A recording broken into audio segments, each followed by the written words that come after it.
I want to be a teacher when I grow up. Elementary teacher. I like little kids. A babysitter. A pastor. A dolphin trainer. A dental that eats bugs. A haircutter. A person who helps in charities. Only cashier at Walmart. An author. Chapter books about mythical creatures and animals and things. I want to be a lawyer. Lawyer. Pilot. Pilot? And a dad? A pilot racer dad? Scientist. Paleontologist. Mines for dinosaur bones and studies them. YouTuber. Movie star. A famous actor. Actor. On stage. On TV. On Disney Channel. Or commercials. I gotta be a model. I'll work it. If I want a model, I'll just be a policeman. Police officer. A cop. I want to car chases. Catch bad guys. A superhero. Batman. Spider-Man. I would like to go into the U.S. Army because my grandma, she loved the Army, but she never went into the service. I want to be the third African-American gymnast. Gymnastic coach. I want to be a professional dancer. Dance teacher. Ballerina. Professional soccer player. I have a shirt on right now that's for Barcelona. Soccer player. Basketball player. Basketball, football, or soccer player. Or baseball. I can never choose. I do not know. I'm still working on that. Maybe when I grow up, I'll pick. I already have a whole plan. Serve the Air Force for 20 years. Become a businessman. Make my own company for cars. I want to be a Pokemon trainer. I want to work at Target. I want a cake. I want to be a pop star. Rock star. Singer. I want to be a cook. But I don't really know how to actually cook. I want to be an artist. Painter. I want to be an artist that goes around painting walls. An artist and a video game maker. Video game designer. I want to be a filmmaker. Whatever my dad is. Do you know what your dad is? I'm not sure. I'll be a doctor. Doctor. A mermaid. A mermaid doctor. Heart surgeon. Neurosurgeon. Cardiologist. Gynecologist. Pediatrician, the kids doctor. Pediatrician. And why do you want to do that? I want to be a doctor and then I can wear rainbow sweatpants. I really want to be a nurse. Everyone says you have to be very good at science and math. I'm not really, but I still want to be one. I want to be a pet doctor because I like helping animals. Pet vet. Veterinarian. Zoologist. Princess Fairy Zookeeper. How much do you think they get paid? $29.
Everybody hate me. And not only am I going to make my own life miserable, I'm going to make everybody else's life miserable too. Never heard anybody say something like, well, when I grow up, I'm just going to waste all of the gifts and abilities that I've been given and just do nothing and be nothing and amount to nothing. Never heard anybody say that. And yet the sad thing is, I think all of us know and could tell stories of people who've done just that with their lives. Nobody ever sets out planning to be a failure, and yet it happens. And what I would like to talk to you about this morning is how that you can set a pattern for success in your life so that you will accomplish whatever it is that God has put you here on this earth to do. And this morning we're going to be looking at 1 Samuel chapter 18 at the life of a young man named David. And David was a person who, as a very young man, achieved a great deal of success in his life. In fact, we're going to see here in this chapter some just amazing things, amazing advances that David made. And in fact, what we read is that David had success in all his undertakings, for the Lord was with him.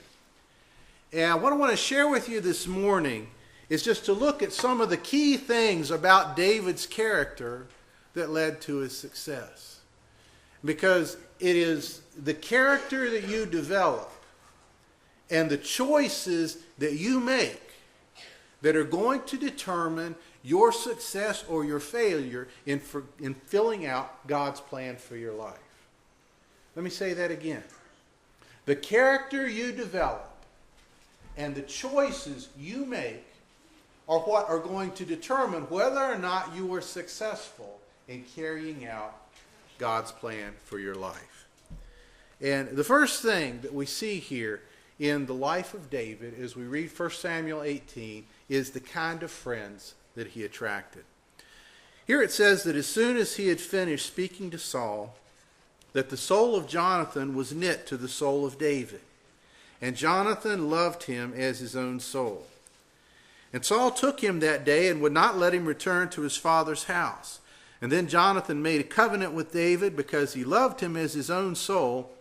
And Jonathan stripped himself of the robe that was on him and gave it to David, and his armor, and even his sword, and his bow, and his belt. You know, something that tells a lot about you is the kind of friend that you attract and the kind of friend that you keep. And here one thing that we see about David is that he attracted the right kind of friend. Jonathan and David got to be very great friends. In fact, one of the most famous friendships in all of history was the friendship between Jonathan and David that was deep, that was solid, that was wholesome, that was good, and something that was deeply felt by both of them. They both loved each other very much. And sometimes in our American society, we sometimes tend to think of men, being close friends and even in a proper way showing affection for each other or expressing that is something that's sort of maybe a little effeminate or maybe a little bit wimpy. But let me ask you, do you think that Jonathan and David were a couple of sissy wimpy men? Not by a long shot. I mean, everybody's heard of David and Goliath, right? I mean, here's this young man facing this giant who's 9 feet 9 inches tall, fully armed, and David steps out there and faces him with nothing but a sling and 5 smooth stones. Somebody said, why did he take 5? You read ahead later on, it said that Goliath had several brothers, and I think David wanted to be ready for him. David was a tough dude, and Jonathan was also a tough dude, because if you read back in chapter 13 and 14, you'll see that Jonathan led some amazing exploits against the Philistine garrisons, fighting against overwhelming odds. There was one amazing story about Jonathan where he turned the whole tide of battle around and revitalized the army just by attacking a garrison of the Philistines with only 2 people, himself and his armor bearer. And Jonathan had this brave, excellent spirit about him. And because Jonathan had a brave, excellent spirit, he was attracted immediately to somebody else who had a brave and excellent spirit. And Jonathan and David became great friends. But the thing I want you to see here is that David would not have attracted a good man like Jonathan to be his friend if David had not been that kind of good man himself. And so the type of friend that you attract and the type of friend you keep is something that is just going to be so essential to your success or your failure in life. And I could tell you story after story after story of people who have been born with wonderful talent, amazing abilities, great potential. and whose life has gone completely off the rails because they chose the wrong kind of friends to hang out with. Your friends will greatly affect the decisions that you make, the places you go, and the things that you do.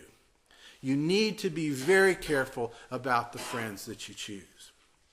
And to be a good friend, and to have a good friend, you have to be a good friend. And you see here that Jonathan was the kind of guy that was a good friend. He was an unselfish friend. He was a sacrificial friend. He gave the stuff that he had. He gave his armor. He gave his robe. He gave his weapons to David.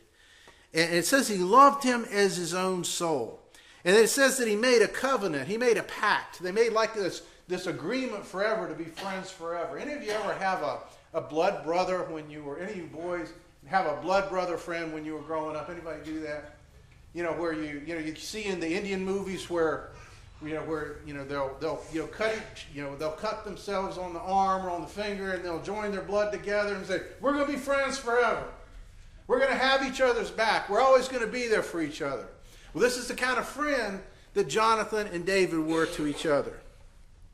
And the Lord knew that David was going to need a friend like Jonathan. Because as you look ahead later on and you see all the grief that David had to endure from King Saul, all the heartache that he had to go through, man, just think of what that friendship with Jonathan meant to him. And you just see Jonathan's always there for him, always there to protect him, always there to have his back, always looking out for him. The Lord knew that David was going to need a friend like that. And just think about what David's friendship meant to Jonathan. Because as we saw a couple of weeks ago, that his father was so angry, and he was such a hothead, and he was so self-willed and self-important, and so much so that he was even ready to kill his own son when he got angry. And David's friendship must have meant a great deal to Jonathan as well. And so it's just very, very important to have and to choose good friends. The book of Proverbs says that as iron sharpens iron, so a man sharpens the counsel of his friend. And both men and women need good friends. And I think sometimes ladies tend to do better at this than men do, because it's just been my observation that sometimes this forging and keeping good friendships is sadly something that sometimes men tend to leave behind in their childhood. But men need good friends. Women need good friends. We need people to help us, to keep us straight, to correct us when we're wrong. And if you are the right kind of friend, you will attract the right kind of friend. And it's very important to attract and to keep the right kind of friends. And so the first thing we see about David was the kind of friend that he attracted. Second thing we see that was a key to his success was the quality of work that he did. And we see things here and it's talking about the kind of work that he did in verse 5. It says, and David went out and was successful wherever Saul sent him, so that Saul set him over the men of war, and this was good in the sight of all the people and also in the sight of Saul's servants. And there are two things that I think we see here in this verse about David and the quality of work that he did. And that number one was his work ethic, and the other was his attitude. And first of all, in regard to his work ethic, David, one of the things that you observe about people like David and many other people who are successful is that very often their success was something that took years of preparation, and very often in a very obscure setting. David wasn't just like this rock star who instantly was there in Saul's palace and he just was overnight success and it's just happened overnight. Where did David spend the first 20 or so years of his life? You go back and you read the story when he was first anointed king, where he was there with Samuel, and Samuel came and he gathered together Jesse and all of his brothers. And they hadn't even bothered to go out and call David. He was the youngest brother. He was the low guy in the pecking order. He was the one that was the last man on the list. Nobody even thought about bothering to call him, because he was out doing what? Keeping the sheep. He was out taking care of sheep. And as Brandon shared with us last week, there were some exciting times keeping sheep. There was that time when as he's telling King Saul that there was a lion that came and attacked the sheep and was carrying one off. And I just love this phrase. It says, David said, I caught him by his beard and smote him. You ever seen a lion or watched a lion attack and just realize how amazing that is? And then there was the time when the bear came. And the bear came and attacked the sheep, and David did the same thing to the bear. There were some exciting times. I have no doubt that David's adrenaline was pumping on those days.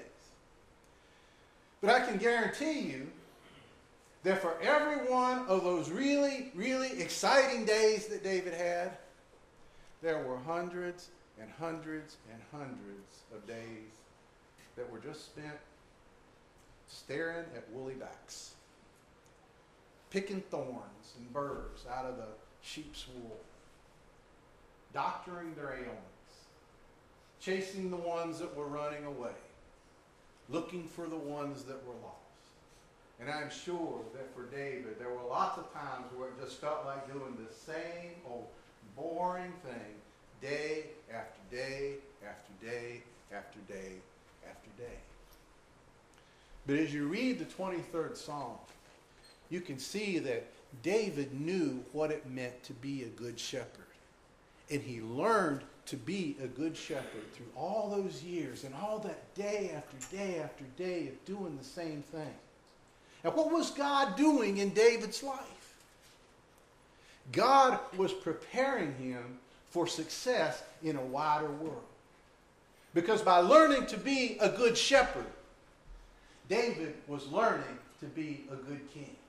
That's what God was preparing him for. And as you think about this, just does anybody know who is the receiver who caught more passes and gained more yardage than any other pass catcher in the NFL history? Anybody know who that is? Jerry Rice. Everybody knows. Jerry Rice has caught more passes and gained more yardage than any other receiver in NFL history. Do you know how Jerry Rice spent his childhood? You know what he did?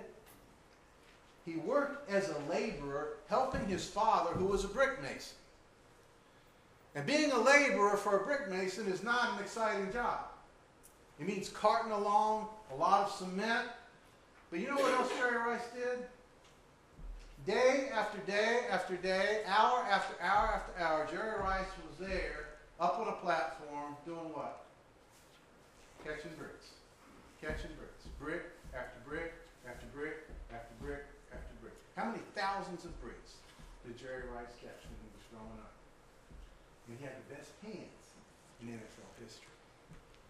And for you young people especially, as I say to you, the very best thing that you can do right now in order to be a success in life is to do the very best you can at whatever it is that you're doing right now. Because you have no idea what it is that God is preparing you for. You don't know what it is that He's made you for. And so the very best thing you can do is to just do the very best you can at whatever it is that He's put in your hands right now. And you see, David carried this work ethic with him into the house of Saul. He was the kind of guy that when Saul asked for 100, David went and got him 200. And I won't spare you the gory details of that story. You can read that later on in chapter if you would like to. But David was somebody who gave his all. He had an excellent work ethic. But there's something else about David that you see in this phrase, that comes out about him is also his attitude. Because it says, when Saul set him over the men of war, it says this was good in the sight of all the people and also in the sight of Saul's servants. I want to ask you something. Does that seem a little bit odd to you? It strikes me as odd because you know what usually happens when you take a newbie and you bring him into a workplace and then very soon he gets promoted over people who have been there longer than he has been? What usually happens? You usually get resentment. You get anger from the people. People are angry at this guy. They don't like it. But what happened when David was promoted? said it pleased everybody. It says everybody was pleased, even Saul's servant. And I believe what this shows is that David's character was, not only did he have a work ethic that gained everybody's respect, but he also had a courtesy and a respect about him in his attitude toward people that also caused people to appreciate him and even be glad when he succeeded. David was respected and loved by Saul's servants because David was a good servant himself. It says that he was successful wherever Saul sent him. And in order for him to be successful wherever Saul sent him, you know what that means? It means he first had to go wherever Saul sent him. David knew how to take orders. David had a respect for authority. He wasn't one of these guys that's like, dumb, he don't know what he's doing. I ain't going to do what he tells me. I'm going to do what I want to do. I got a better way of doing this. No, he went wherever Saul sent him. And because he was this model of obedience and respect and courtesy toward the people around him, and because his work ethic was excellent, when David got promoted, everybody was glad. Everybody was happy about it. And in the end, when problems came for David, they didn't come from the people that he was working with, and they didn't come from the people that were working under him. In the end, David's problems came from his boss, the one that he had been serving. And that's the next thing we see about David, was how it is that he handled injustice, the injustices that he endured. And the sad thing about it was David's very success that ended up being the thing that caused so much conflict in his life. Look at what it says here. It says, as they were coming home, when David returned from striking down the Philistine, or Philistines as some translations say, the women came out from all the cities of Israel singing and dancing to meet King Saul with tambourines and songs of joy and with musical instruments. And the women sang to one another as they celebrated. Saul has struck down his thousands and David his 10,000s. And Saul was very angry, and this saying displeased him. And he said, they've ascribed to David 10,000s, and to me but thousands. What more can he have but the kingdom? And Saul eyed him from that day forward. Now, to kind of get a picture of what this is describing, just remember back to the scenes that we saw on the news at Ground Zero in New York the night that Osama bin Laden was killed. I mean, people were all out in the streets, they were chanting, they're waving flags, they're jumping up and down, there's music playing, people are singing songs. And here are all the women in Israel, they're coming out in the streets and they're singing this song. Saul has slain his thousands, David has slain his 10,000s. And I think probably what might have contributed to Saul's jealousy even more was the fact that all this attention was coming from the women. I remember back when Tim Tebow was playing for Florida and he won the Heisman Trophy, and he went on to play for a while in the NFL. And Tim Tebow was a handsome guy. He was very muscular. He had a great work ethic. He was very kind. He was very sensitive. And that's the kind of guy that David was. David was tough. We see in 1 Samuel 16, he was good looking. He was sensitive. He had a way with people. And back when Tim Tebow was playing ball, whenever they would have a press conference or something, you see all these ladies out there and they were wearing t-shirts. You know what they said? Mrs. Tebow. And I'm sure that back in Israel, if they had t-shirts, all the single ladies were out there wearing a t-shirt that said Mrs. David. I mean, he was the catch. He was the dude. And he was every girl's dream. And here they are singing, Saul has slain his thousands, but David is 10,000. And as we saw a couple of weeks ago with the kind of man that Saul was, with his self-importance and his ego and his pride, it's no wonder that immediately Saul just became as jealous as all get out over David. And in fact, what we see next is that the very next day, it says that a harmful spirit from the Lord rushed upon Saul, And he raved within his house while David was playing the lyre, or the harp, as he did day by day. And Saul had his spear in his hand. And Saul hurled the spear, for he thought, I will pin David to the wall. But David evaded him twice. And you just think about this for a minute. After all of his selfless, hard-working effort, going out and fighting King Saul's battles, all the things that he had done, all the orders he had made, here he is trying to help King Saul once again, and Saul treats him like trash. Tries to kill him. Not just once, but twice. And as you read through the rest of the account about David, you see that this wasn't just something that was over in a couple of weeks. David had to bear the brunt of Saul's jealousy probably for the next 7 to 10 years of his life. We don't know exactly. It says that David was 30 years old when he became king. And so when you just put the chronology together, we're probably talking about a period of 7 to 10 years that David was on the run, being persecuted and hounded and hunted by this man that he had done so much to help and this man that he had done so much to serve. And we know that David felt the injustice of it by what we read in the book of Psalms, because there are 3 different Psalms that David wrote during this time where he was being chased by Saul. And in one of these he says, For behold, they lie in wait for my life. Fierce men stir up strife against me, for no transgression of mine, O Lord. For no fault of mine, they run and make ready. David really felt that injustice. But the upshot of it is that even while David suffered this injustice, I want you to notice something in this passage about what David went through.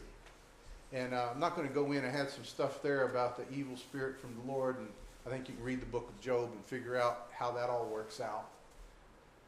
But it says that when Saul had these raving fits, that David would be there playing the music because this helped to chase the evil spirit away. That it says that David evaded him twice. Just think about that a minute. You know, if somebody tries to kill me once, I don't think I'm going to stand around and keep playing my harp the next time, waiting to give them a chance to do it again. But you know, David was the kind of guy that he didn't take it personally.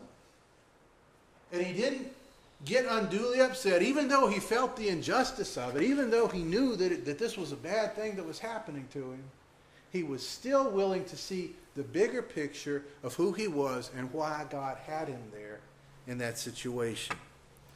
Here he is playing his harp, day by day, as this was a regular occurrence, and he just goes on with it, even though Saul was trying to kill him. And I think that says an awful lot about David's character. And one of the greatest things that is an indicator of the character a person has is how they react under injustice. How do they hold up when they're not fairly treated? When somebody else gets the promotion that you had coming to you, that you know you deserve. When somebody else is jealous of the good work that you do. When somebody else gets showed some sort of favor, or you get blamed for something you didn't do. How do you respond to that? Are you going to be a hothead? Say, I don't need this. Dumb job, I'm out of here. And you just move out of the picture. Lose your job. Give up on the opportunity that's there the first time something bad happens. Or are you able to see the bigger picture of the fact that, what happened to me was wrong. It shouldn't have happened. But this is where the Lord has me right now.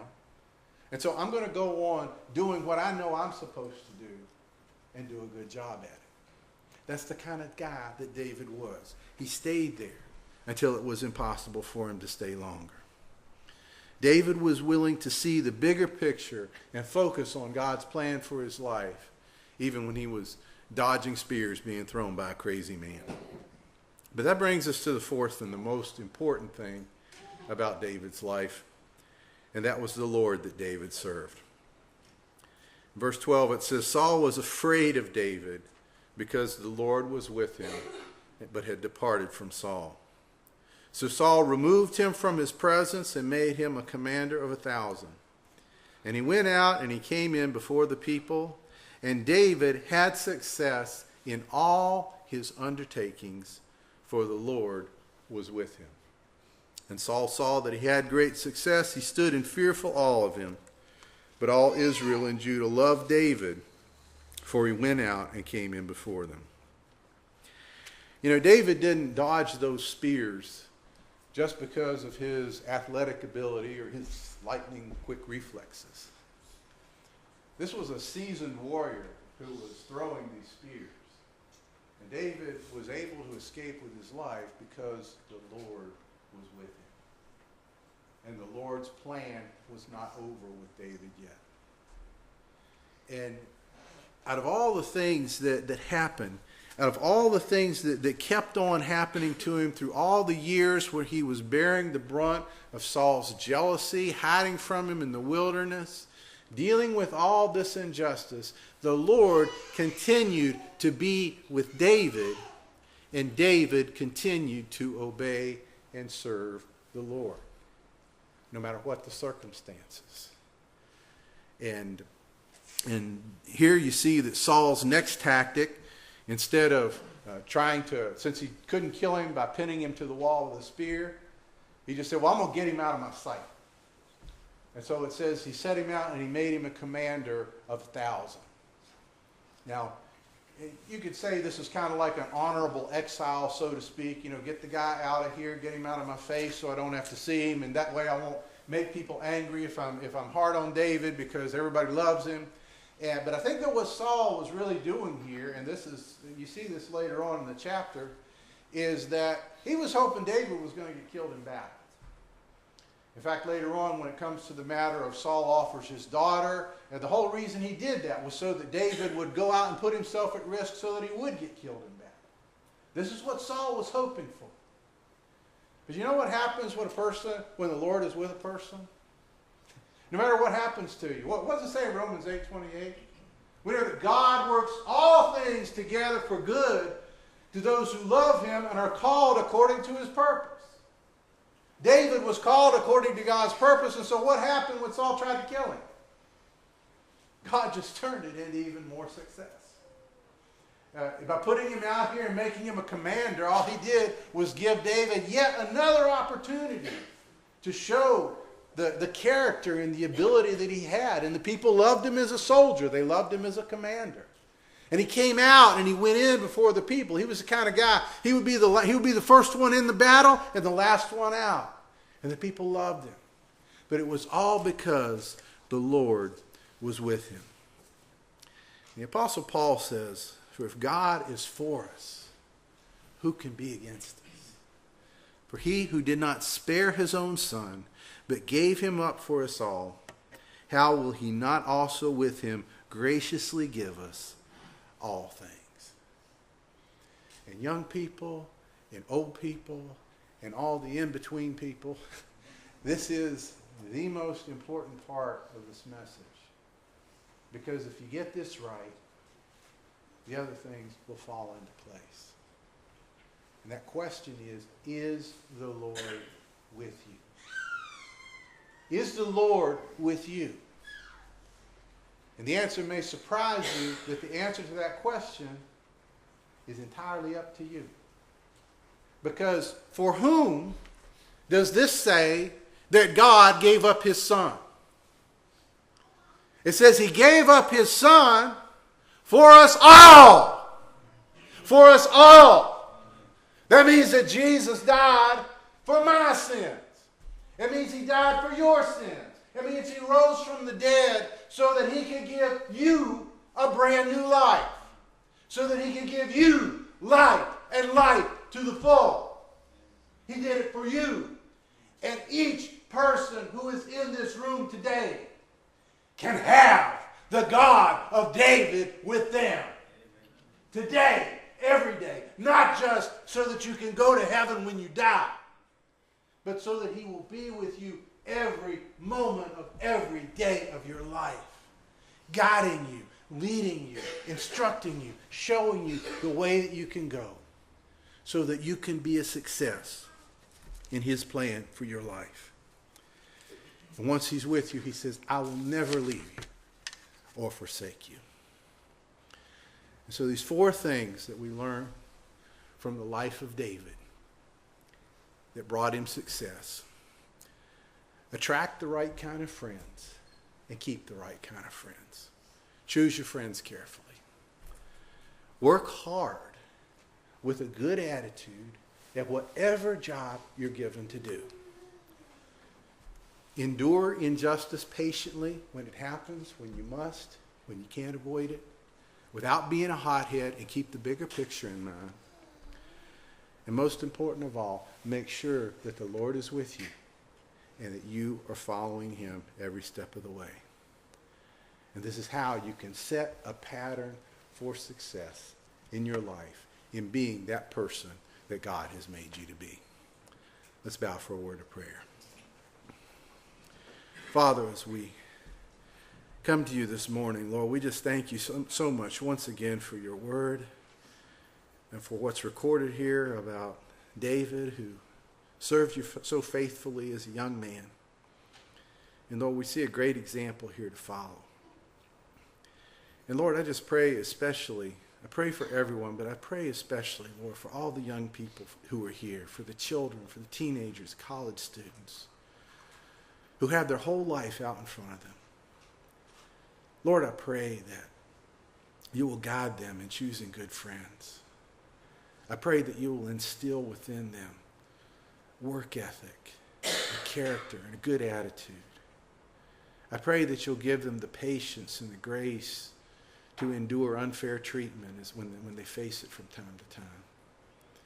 And most of all, Lord, I pray that each one of them will know you, walk with you, obey you, build their life upon you, Lord, so that they will, at the end of their life, when they're old and gray, can look back without any regret.